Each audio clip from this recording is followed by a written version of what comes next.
오늘 우리가 맥추감사주의를 이렇게 지키게 됩니다. 맥추감사주의는 하나님께서 이스라엘 백성들에게 지키라고 명령하신 이스라엘의 그 3대 절기 중에 하나입니다. 그럼 출애굽기 3장 14절에서 17절 말씀 보면 너는 매년 3번 내게 절기를 지킬지니라. 무교병의 절기를 지키라. 맥추절을 지키라. 수장절을 지키라. 네 모든 남자는 매년 3번씩 주 여호와께 보일지니라. 그렇게 말씀했습니다. 신명기 16장 16절 말씀에도 보면 너희 가운데 모든 남자는 1년에 3번 곧 무교절, 칠칠절, 초막절에 네 하나님 여호와께서 택하신 곳에서 여호와께 배울 때 빈손으로 여호와께 나오지 말라. 신명기 말씀에 보면 무교절, 칠칠절이라고 그래서 이 칠칠절이 맥추절하고 같은 의미입니다. 이 이스라엘의 3대 절기는 그냥 단순한 연례 행사, 그냥 습관처럼 지켜야 하는 그런 연중 행사가 결코 아닙니다. 하나님께서 반드시 지키라고 명령하신 언약 백성으로서의 정체성을 지키라고 하는 명령이고 언약 백성으로서의 정체성을 지켜야 되는 그런 시간입니다. 다시 말하면 하나님은 이 절기를 통해서 너희가 누구인지를 잊지 말아라. 이것을 깨우쳐 주는 거예요. 그것을 깨닫게 하시는 겁니다. 너희가 어디서 왔고 그리고 누구의 은혜로 지금 여기까지 올 수 있었는지 단 한순간도 잊지 않게 하시려고 하시는 하나님의 계획이죠. 또 하나님의 사랑이죠. 예를 들어서 우리 결혼한 부부들이 결혼 기념일을 기억하고 지킵니다. 여러분 왜 지키죠? 결혼 기념일을. 단순히 날짜 하나를 챙기자고 하는 그런 건가요? 결코 그렇진 않잖아요. 그날은 부부로서 어떤 관계인지 또 어떻게 그 사랑이 시작되었는지를 되새기면서 서로에게 다시 그 사랑을 고백하는 그런 의미가 있기 때문에 또 그때 그 약속했던 그 약속을 잊지 않고 우리가 기억하고 살아가고 있다라고 하는 것을 서로 확인시켜주고 그런 의미에서 이 결혼 기념일을 우리가 지키는 것 아닌가요? 만약에 그런 의미가 없이 그냥 단순히 한 날짜라고 하는 것만 생각하고 지킨다라고 그러면 그 지키는 것이 무슨 의미가 있겠어요? 사실 안 지키는 것만 못할 수도 있잖아요. 여러분 그런 의미에서 오늘 우리가 함께 지키는 이 맥추감사주일은 단순히 그냥 절기 혹은 한 날이 아니라 하나님께서 우리에게 베풀어 주신 그 은혜를 기억하고 그 은혜 앞에서 우리의 먼저를 드리는 그런 날입니다. 그래서 오늘 이 본 말씀 가지고 하나님께 먼저 드리는 삶이라고 하는 제목으로 말씀을 함께 나누겠습니다. 우리 한번 제목을 같이 하겠습니다. 하나님께 먼저를 드리는 삶. 네, 첫 번째로 보면 하나님의 은혜를 기억하는 사람은 삶의 첫 것, 먼저를 하나님 앞에 드릴 수 있습니다.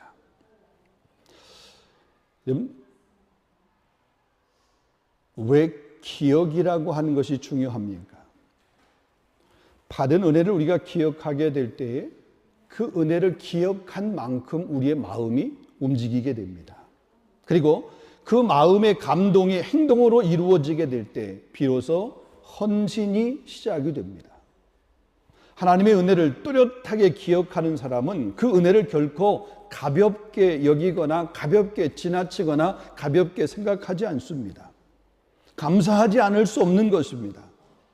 그 감사는 자연스럽게 드림이라고 하는 것으로 이어질 수밖에 없습니다.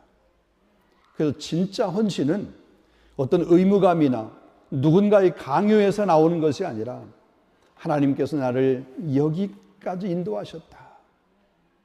하나님께서 나를 여기까지 도우셨다. 그 은혜를 뚜렷이 기억하고 하는 마음에서 흘러나오는 자발적인 반응, 그게 바로 참된 헌신이라는 거죠. 그래서 은혜에 대한 기억이 살아있으면 헌신은 자연스럽게 따라오게 되어 있습니다. 근데 은혜에 대한 기억, 은혜에 대한 감사, 그 은혜의 그 가치를 모르면 헌신이라고 하는 것이 불가능합니다. 아내의 희생, 아내의 그 사랑을 아는 남편은 그 아내를 사랑하는 그 사랑이 남다를 수밖에 없습니다. 남편의 그 사랑, 남편의 그 수고, 남편의 그 힘들게 노력하는 것을 아는 사람은, 아내는 그 남편의 그 수고를 결코 가볍게 여기지 않습니다. 본문 1절입니다. 내 하나님 여호와께서 내게 기업으로 주어 차지하게 하신 땅에 들어가서 거기서 거주할 때에. 자, 이스라엘 백성은 이제 약속의 땅에 들어가서 이젠 정착을 하게 되고 거기에서 곡식을 거두어서 생활을 하게 됩니다. 지금까지는 광야에서 하나님께서 내리시는, 하늘로부터 내리는 그 하늘의 만나를 먹고 그들이 살았습니다. 그렇지만 이제 가나안에 들어가게 됩니다. 가나안에 들어가게 되면 하늘에서 내리던 그 만나는 그치게 됩니다. 그리고 이제는 땀 흘려 일을 해야 됩니다. 노동을 해서 그 노동의 열매를 얻어서 그 열매를 가지고 살아야 됩니다. 그전에는 그냥 가만히 있어도 하나님께서 만나 매출하기를 때를 따라 공급해 주셨어요. 여전히 공급의 근원은 하나님이시지만 그것을 얻기 위해서 땀 흘리며 수고하며 애쓰며 농사지며 개간하며 이런 수고가 필요한 그런 모습입니다. 자, 이런 것을 앞두고 있는 시점에서 하나님 말씀하시는 겁니다. 본문 2절 말씀입니다. 내 하나님 여호와께서 내게 주신 땅에서 그 토지의 모든 소산의 만물을 거둔 후에 그것을 가져다가 강주리에 담고 내 하나님 여호와께서 그의 이름으로 주시려고 택하신 곳으로 그것을 가지고 가서, 다시 말하면 그것을 가지고 가서 그 소산 중에서 첫 열매를 바구니에 담아서 내게로 가져오라, 하나님 앞에 드리라는 거죠. 어떤 것을 드리라고 그랬습니까? 첫 열매를 드리라고 그랬습니다. 남은 것을 드리는 것 아닙니다. 중간 것 드리는 것 그것도 아닙니다. 첫 열매, 처음 열매를 드리라고 그러는 거죠. 여러분, 첫 열매는 처음 수확한 곡식을 말합니다. 가장 먼저 얻은 것을 의미하고 가장 소중한 것을 말합니다. 이렇게 첫 것, 처음 것을 드리는 것은 신앙의 표현입니다. 하나님이 나의 공급자이시다. 내 삶의 주인이 하나님이시다라고 하는 그런 고백이 있는 믿음의 행동입니다. 하나님께 먼저 시간을 드리는 사람은 하나님이 그 하루의 그 시간의 주인이심을 그렇게 인정하는 사람입니다. 수입의 첫 부분 11조를 드리는 사람은 물질의 주권이 내게 있는 것이 아니라 그 물질의 주권이 하나님 앞에 있다라고 하는 것을 고백하는 사람입니다. 자녀의 인생을 먼저 하나님께 맡기는 부모는 자녀의 미래까지도 하나님의 손에 있음을 아는 사람입니다. 그런데 우리는 종종 이렇게 말합니다. 하나님, 지금은 좀 바쁘고 지금은 여유가 없어요. 마음도 복잡하고 상황도 안정되어 있지 않아요. 형편이 좀 나아지고 시간이 좀 생기고 나면, 이 어려운 시기가 지나고 나면 내가 그때 가서 제대로 드릴게요. 지금은 예배 자리에 나와서 예배하는 것, 이것 하나 하는 것도 내게는 버거워요. 하나님, 제 마음 아시죠? 안 드리려고 하는 것이 아니에요. 우리는 종종 이런 말 혹은 이런 핑계, 이런 이유를 댑니다. 하지만 여러분, 정말 그런 날이 올까요? 지금은 아닌데, 지금은 못하는데 나중에 할 수 있는 그 날이 정말로 올까요? 사실 우리가 하나님 앞에 드리지 못하는 것은 형편 때문이 아니라 우리 마음의 우선순위 때문에 그렇습니다. 여러분, 은혜는 기억에서 시작이 됩니다. 기억이 살아있는 사람은 지금 있는 자리, 지금 있는 것으로 하나님께 먼저 드릴 수 있습니다. 형편이 아니라 기억이 드림을 이끕니다. 상황이 아니라 은혜가 우리 마음을 움직입니다. 핑계를 멈추고 그분의 은혜를 먼저 기억하며 드리는 그 믿음이 회복될 수 있기를, 그래서 먼저 드림의 은혜를 누릴 수 있기를 주님의 이름으로 축원합니다. 두 번째입니다.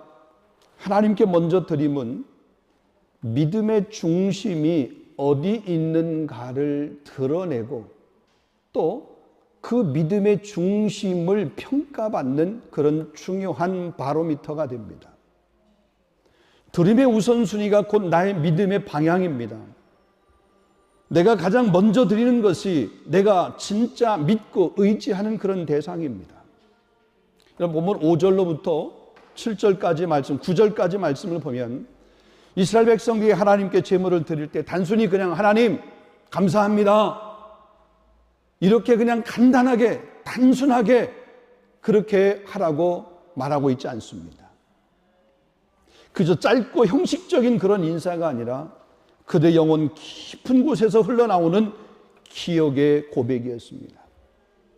현재의 축복만 말한 것이 아니라 그 축복이 오기까지 때로는 눈물과 희생과 헌신과 그 고난의 그 긴 여정, 그것을 고백하라고 그렇게 말하는 것이죠.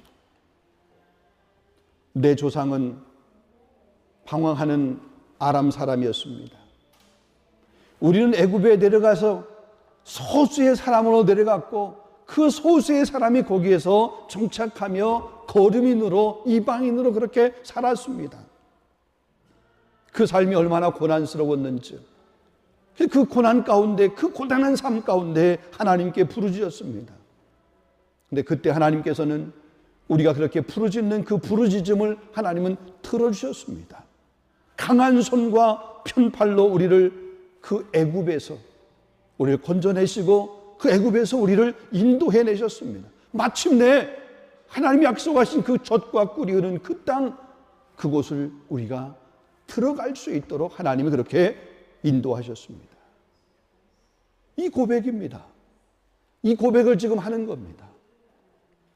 여러분, 이 고백은 단순히 그들이 살아온 그런 삶의 여정을 그냥 나열하듯이, 그 역사를 그냥 설명하듯이 그렇게 고백하고 있는, 설명하고 있는 그 설명 나열이 결코 아닙니다.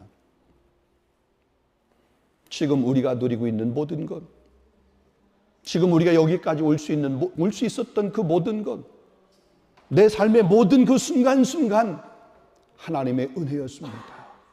하나님의 인도하심이었습니다. 하나님이 그렇게 이끌어 주셨습니다. 그거에 대한 간절한 지금 그런 고백이죠. 그 감사죠. 얼마나 깊고 얼마나 정직한 믿음의 고백입니까? 얼마나 구체적이고 정말로 살아있는 그런 감사입니까? 하루하루 살아내기 힘들었던 그런 시간입니다. 순간순간 견디기 어려웠던 그 삶의 그 시간들, 그 여정들이었습니다. 그 벅찼던, 힘들었던 그 시간들을 기억하면서 그 자리를 지나서 지금 여기까지 오게 하신 그 하나님의 손길을 찬양하는 모습입니다. 단지 감사의 말이 아니라 신앙의 정체성과 구속사의 은혜를 담은 그런 삶의 고백이 바로 지금 5절로부터 9절까지의 그런 고백이고 내용입니다. 여러분, 우리도 마찬가지입니다. 여기까지 온 것, 우리가 이 프랑스라고 하는 이 땅에서 디아스포라로 이렇게 버티고 살아가는 것, 주중에 너무 정말로 감사한 그런 그 소식을 이렇게 들었어요. 힘들고 어려운 시간이었지만 그 공부한 것이 좋은 열매 결과를 맺어가지고 이제 가을 학기부터 학교에서 강의할 수 있는 그런 어서리티, 그런 자격을 부여받았다고 하는 그 과정까지 얼마나 힘들었겠어요. 쉽지 않은 거죠. 우리 모두 다 그렇습니다. 지금까지 우리가 살아온 삶 결코 그렇게 녹록지 않았잖아요. 쉽지 않았잖아요. 지금도 쉽지 않은 분도 계시잖아요. 좌절하거나 절망하지 않고 때로 디아스포라로 이 땅에서 이렇게 살아올 수 있었던 것, 또 이렇게 우리가 비록 작은 공동체지만 감사하면서 예배할 수 있는 것, 그 어떤 것도 우리의 능력으로 됐다고요? 우리의 지혜로 됐다고요? 우리의 힘으로 됐다고요? 아니에요. 우리의 지혜로 된 것 같지만, 우리의 힘으로 된 것 같지만, 우리의 능력으로 이룬 것 같지만 하나님이 하게 하셨습니다. 하나님이 하신 겁니다. 이스라엘 백성들의 지금 고백이 그겁니다. 하나님이 하셨습니다. 하나님이 하게 하신 겁니다. 그래서 이 고백은 단순한 그런 감사의 말이 아니라 이것은 단지 그냥 감사를 표현하는 그 표현, 단순한 그 표현을 넘어서 내 삶의 중심이 어디 있는지를 보여주는 신앙의 고백인 거죠. 여러분, 현대 사람들은 이렇게 말합니다. 야, 네가 주인이야. 내가 주인이지. 내가 일했으니까 그건 내 것이지. 내가 일한 마땅한 대가지. 세상 사람들은 그렇게 말합니다. 그러나 성경은 우리에게 결코 그렇게 말하고 있지 않습니다. 하나님이 주셨기 때문에 내가 받은 것입니다. 아멘. 모든 것의 주인이 하나님이십니다. 그것을 성경은 우리에게 말하고 있고요. 그것을 고백하고 하라고 그렇게 우리에게 말씀하고 있는 겁니다. 공중에 나는 새를 한번 보세요. 하나님이 허락지 아니하시면 그 공중에 나는 그 새 한 마리도 땅에 떨어지는 법이 없다라고 그랬어요. 오늘 우리가 여기까지 비록 힘들고 어렵지만 여전히 분투하며 싸우는 그런 삶의 여정이지만 그래도 여기까지 우리가 이렇게 오게 된 건 하나님의 은혜인 줄로 믿습니다. 2025년을 시작하며 처음부터 뭔가 잘 될 것으로 그렇게 생각하고 달려왔지만 지난 6개월 동안 별반 다름없는 변화 없는 그런 삶의 여정을 여기까지 이렇게 오게 된 것, 실망하지 않고 여전히 하나님을 기대하며 이렇게 바라보면서 올 수 있는 이것도 우리의 힘에 의한 것이 아니라 하나님의 도우심이었습니다. 하나님의 인도하심이었습니다. 사랑하는 성도 여러분, 오늘 이 시간 여러분 스스로에게 한번 자문해 보시기를 바랍니다. 내가 먼저 드리는 대상은 누구인가? 내가 먼저를 드리는 대상은 누구인가? 하나님인가?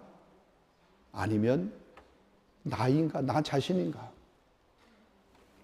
하나님 앞에서 내 삶의 중심은 어디에 있는가? 여러분, 하나님께 먼저 드리는 사람은 그 마음의 중심에 하나님을 두고 살아가는 사람입니다. 하나님께 마음 중심을 두고 살아가는 우리 모두가 다 될 수 있기를 주님의 이름으로 축원합니다. 마지막 세 번째 중요한 한 가지는 하나님께 먼저 드리는 삶은 기쁨과 나눔으로 완성이 됩니다. 한번 따라하겠습니다. 기쁨과 나눔으로 완성이 된다. 자, 오늘 본문 11절 말씀입니다. 내 하나님 여호와께서 너와 내 집에 주신 모든 복으로 말미암아 너와 레위인과 너희 가운데 거류하는 객과 함께 즐거워할지니라.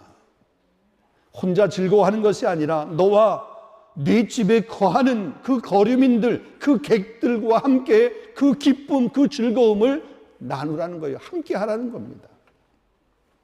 여러분, 하나님께 드린 예배의 마지막은 즐거움입니다.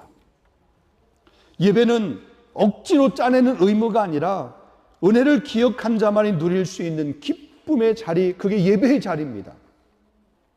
그리고 그 놀라운 것은 이 기쁨이 혼자만의 감격으로 끝나지 않는다는 겁니다. 오늘 11절에 하나님 말씀했습니다. 레위인과 나그네와 너희 가운데 거하는 자들과 함께 즐거워하라. 여러분, 이것은 그냥 단순하게 옆에 있는 사람, 주변에 있는 사람, 우리 공동체에 있는 사람, 이런 사람을 배려하라라고 하는 그런 말이 아닙니다. 하나님의 은혜는 원래부터 혼자 누리라고 주신 것이 결코 아닙니다. 공동체와 함께 나누라고 주신 것입니다. 내 것을 나만 소유하라고, 나만을 위한 것으로, 나만을 위한 것으로, 우리만을 위한 것으로, 어쩌면 우리 공동체만을 위한 것으로 하나님이 그렇게 한정하지 않으셨다는 겁니다. 우리끼리 움켜쥐고 우리끼리만 소유하려고 그러면 하나님은 결코 그것을 기뻐하지 않으세요. 흘려보내야 됩니다. 흘려보내야 됩니다. 그게 복음이고요. 복음이 흘러갈 때 전도, 선교의 역사들이 영혼이 구원받는 역사들이 일어나잖아요. 이 땅에서 우리 디아스포라로 살아가는 저와 여러분, 또 우리 교회는 우리가 받은 은혜, 받은 사랑, 그 하나님의 그 선하신 그 인도하심을 우리만 간직하는 그런 모습으로, 우리끼리만 아웅다웅하는 모습으로, 우리끼리만 즐거워하는 그런 모습으로 머물지 말고 나누고 베풀고 섬기고 흘려보내는 그런 공동체, 우리 모두가 되어야 될 줄로 믿습니다. 그럴 때 우리의 나눔이 누군가의 외로움을 덜어줄 수 있습니다. 그렇게 우리가 흘려보낼 때 그 흘려보냄이 누군가의 삶에 하나님의 그 손길이 닿을 수 있습니다. 우리가 섬기는 이 섬김이 누군가가 다시 하나님을 바라볼 수 있도록, 그들의 절망의 자리에서, 그들이 실망하고 있는 그 자리에서 다시 일어날 수 있는 거죠. 우리의 섬김이. 이러한 모습을 통해서 우리 공동체가 다시 살아나고 우리 예배가 더욱더 은혜스러운 예배로 회복이 되어지고 우리를 통해서 주님 나라가 확대될 것입니다. 그러기에 하나님께서 우리에게 주신 것은 나만을 위해서, 우리만을 위해서, 우리 공동체만을 위해서 아닙니다. 흘려보내라고 주시는 거예요. 남달리 소유한 것이 많습니까? 다른 사람보다 더 여러분 가지고 있는 것이, 쥐고 있는 것이 더 많이 있습니까? 흘려보내라고 주신 것이에요. 물질만을 이야기하는 것이 아닙니다. 하나님이 주신 은사도 역시 마찬가지입니다. 그 은사를 가지고 여러분 혼자만 그 은사의, 은혜의 그 기쁨만 누리는 것이 아니라 주변의 사람들에게, 다른 사람들에게, 심지어는 믿지 않는 세상의 사람들에게 흘려보내는 거예요. 그게 전도고 선교고, 그게 교회의 본질이고 교회의 사명이라는 거잖아요. 사랑하는 성도 여러분, 오늘 우리 맥주감사주일에 하나님께 먼저 드림의 그 기쁨이 있기를 원합니다. 그리고 그 기쁨을 여러분 스스로, 아니 여러분 혼자만, 여러분만 소유하지 마시고 그것을 나눌 수 있기를 원합니다. 예배가 삶이 되고 삶이 다시 예배가 되는 은혜의 순환을 살아가는 우리 모두가 다 될 수 있기를 주님의 이름으로 축원합니다. 말씀을 맺도록 하겠습니다. 성도 여러분, 이 땅에 살아가는 우리에게 세상은 끊임없이 말합니다. 네가 주인이야. 네가 노력했으니 네 것이 마땅해. 그러니 네 마음대로 해. 네가 먼저야. 너만 괜찮으면 돼. 세상은 끊임없이 이렇게 속삭입니다. 그러나 이것이 세상의 속삭임이고 그것이 시대의 흐름이고 사람들이 다 그렇게 산다 할지라도 그런 환경 가운데서 우리가 절대 놓치면 안 되는 진리, 그 진리가 있는데 오늘 본문이 우리에게 말씀하고 있는, 오늘 우리가 나눈 이 말씀이라는 거죠. 은혜를 아는 사람은 먼저 드립니다. 감사를 아는 사람은 그 중심을 드리게 됩니다. 하나님을 주인으로 인정하는 사람은 삶 전체를 드리게 됩니다. 여러분, 이것이 믿음의 사람이에요. 이 삶이 언약 백성의 삶입니다. 오늘 이 맥주감사주를 맞이해서 다시 한번 하나님 앞에서 여러분 결단할 수 있기를 원합니다. 하나님께 먼저 드리는 삶, 하나님께 먼저의 삶, 그러니까 먼저를 하나님께 드리는 삶을 살겠다. 여러분, 이 결심, 이 결단이 있기를 주님의 이름으로 축원합니다. 이 고백이 우리의 신앙이 되고 우리의 예배가 되고 또 이것이 우리의 고백이 되게 하시기를 원합니다. 형편이 아닙니다. 믿음입니다. 계산이 아닙니다. 감사입니다. 여러분, 남은 것으로 드리는 것이 아니라 먼저의 것, 처음 것, 첫 것, 소중한 것을 드리는 것입니다. 그 삶이 하나님 앞에 진짜 신앙을 보여주는 그런 증거예요. 그럴 때 하나님은 반드시 하늘문을 여시고 우리의 삶을 더욱더 풍성하게, 더 아름답게, 더 견고하게, 흔들리지 않게 우리의 삶을 붙들어 주실 줄로 믿습니다. 그런 은혜가 우리 모두에게 있기를 주님의 이름으로 축원합니다. 기도하겠습니다. 사랑과 은혜가 풍성하신 전능하신 하나님, 오늘도 죄를 말씀 앞으로 불러주시고 먼저 드리는 삶의 은혜를 깨닫게 하시니 진심으로 감사합니다. 우리는 때때로 주신 것에 감사하기보다 마치 내가 가진 모든 것을 내 힘으로, 내 능력으로 된 줄로 알고 내 것인 양 움켜쥐고 살아왔습니다. 때로 하나님의 은혜를 기억하지 못했습니다. 하나님이 허락하신 것을 고백하지 못했습니다. 때로 드릴 줄 모르는 마음으로 살아왔습니다. 오늘 이 말씀으로 우리를 깨워주시니 진심으로 감사합니다. 우리의 생명도, 우리의 시간도, 우리의 가정도, 우리가 누린 모든 것도 전적으로 하나님의 은혜임을 고백합니다. 하나님께 먼저 드리는 삶을 살게 하여 주시옵소서. 형편이 아닌 믿음으로 드리게 하여 주시고 남은 것이 아닌 가장 좋은 것으로 드리게 하여 주시옵시고 삶의 우선순위를 바르게 설정하고 거룩하게 바꾸는 믿음의 결단이 있게 하여 주시옵소서. 이번 여름 바캉스를 맞이해서 우리 한국 방문과 여행 중인 우리 성도들을 주님의 손에 부탁합니다. 저들이 어느 곳에 있든지 예배자로 서게 하여 주시옵시고 우리 공동체를 위해서 중보하는 그 마음을 잊지 아니하도록 하나님 저들을 붙들어 주시옵소서. 일가 친척, 부모, 형제, 친구와의 그 만남이 몸과 마음이 새 힘을 얻는 귀한 만남과 쉼과 충전의 시간이 되게 하여 주시옵소서.